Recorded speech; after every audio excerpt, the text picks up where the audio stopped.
And welcome to Utah's Online Library. In this tutorial, we're going to take a look at the EBSCO middle school and high school resources, mainly the Explora interface that allows you to search many databases at one time. Let's first jump in and look at EBSCO middle school. So this interface here, you see Explora at the top, and then you see 5 other reference collections that might be helpful for your students. So biography, history, the novelist. The novelist is a great one if you're looking for recommendations for readers. You cannot download books from here, but you can look at different books by age group. You can see reviews on each of the books and just get kind of a better idea of what your students might be interested in reading. So that's a fun one. You also have an encyclopedia and then a middle search plus, which includes some primary source documents, biographies, maps, flags, some different things there. So if we look quickly at the EBSCO High School, you'll see that Explora is still up here at the top. That's our main search functionality, but then you have a lot of different databases in this one, just a lot more topics for our students to look through. So one that I want to point out here, you see the novelist still, but is this points of view. And I really like points of view if you're trying to help students see both sides of a topic or of an argument.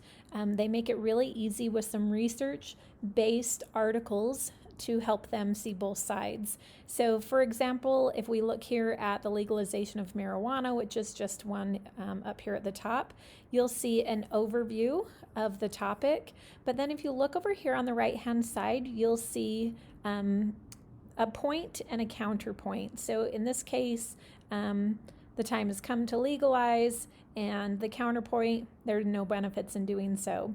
So some good options for looking at both sides of an argument. So I really like points of view for our older students. So we're going to look at Explora, and I'll show you kind of the difference between the high school and the middle school. The main difference is that the high school is going to return a lot more articles than the middle school will. So for example, if we type in Martin Luther King here, you'll see just in the main search that we have 36,000 results. Whereas if we look at and go to the middle school, and we won't do this for all of them, just to kind of give you an idea, you'll see that Martin Luther King is going to come up with far less results in the middle school option. So we only have 1,300 options if we're looking at middle school.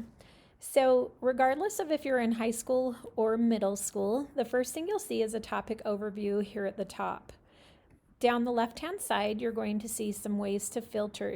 You can filter by publication date or by the type of document that you're looking for, and also by the Lexile range. So another way to help you kind of narrow your search down. Across the top here, you'll see that there's a share button. And what this allows us to do is share our results to a folder or share the search results to a folder. So if I click on Add Search to Folder, this is going to add this search page to a temporary folder. Students don't log into their own account in EBSCO, so once they log out, anything saved in this folder is going to go away. So what we'll want to use to come back to this result later, if I look up here in my folder, I now have items. What I'll want to use to come back to this later is going to be this persistent link right here. So I can copy this link, and when I want to come back to my results, this is going to be an easy way for me to come back. When I look at the topic overview, you'll notice that for any EBSCO page, I have the option to translate the text into another language. So I can choose from about 40 different languages. I also have the option to listen and have the article read to me.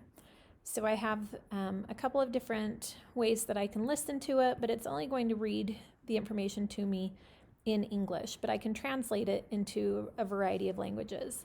On the right-hand side, I have some tools. I can add it to my temporary folder or my Google Drive, print, email, save. I can cite this document, which is super helpful. So if I click here on cite, you'll see a list of different citation formats that then my students or myself, I can copy that into maybe a bibliography or come back to it and refer to this document later.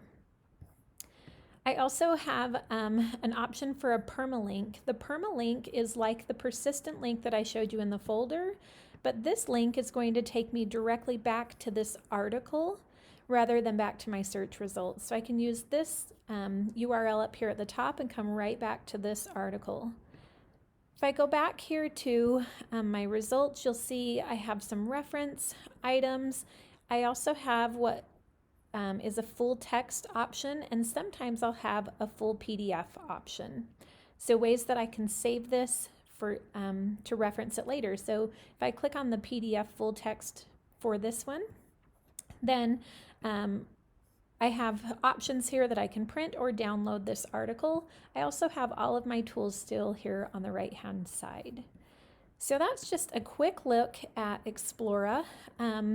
Something that I wanted to kind of highlight here on the home page, since we went straight into a search. On our home page down below, the scrolling bar, and this is updated every day of different topics, I have some categories with some topics within those categories. If I click on the More link, then this is just going to bring me up an alphabetical list of topics within each category. So if my students are looking to do a biography, they're not sure who they want to do their biography on, they can get a great list from clicking on that More link. So that's Explora in EBSCO Middle School and High School.